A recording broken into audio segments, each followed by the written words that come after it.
guys, at welcome back po sa ating YouTube channel. Ngayon naman sa ating video ay papakita ko sa inyo yung wiring connection doon sa ating signage. So yan.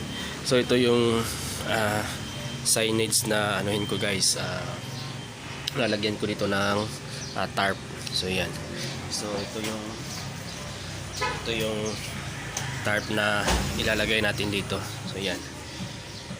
So ngayon ay papakita ko sa inyo yung wiring connection niya. So yan. So bali yung fluorescent na ginamit dun sa ating signage ay 4 na piraso. So yan. So sa dalawa. So dalawa yan magkabilaan. So kaya 4 na fluorescent yung ginamit natin dito para paggabi mas maliwanag tingnan yung tarp dito. So kitang-kita talaga yung kung ano man yung business name nung paglalagyan natin. So yan.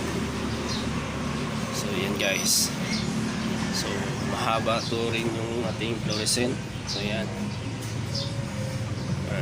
Pero kung gusto nyong mas maliwanag talaga, so kahit pagdagdag kayo dito ng 2 piraso. So 3 yung magiging ano dito. Bawat division niya yun. So 3. So ngayon lang ay medyo malakas din sa kuryente pag dagdagan natin.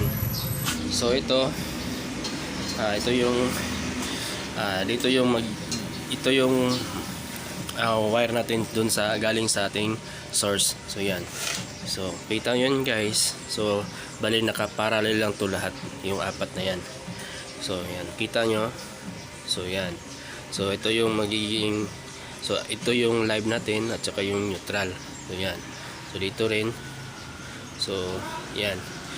So doon sa dulo niyan guys, hindi na to nilagyan ng wire. So yan. So bali doon lang yung nilagyan, or doon lang yung nilagyan ng connection. So yan.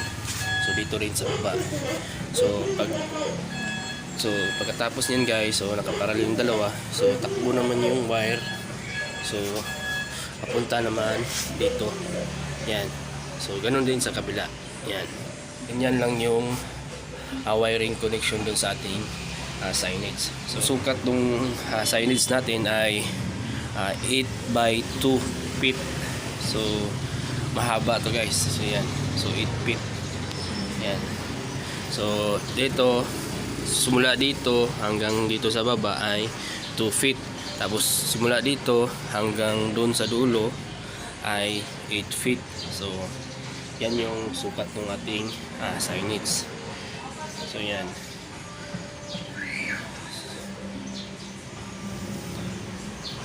So yan lang guys.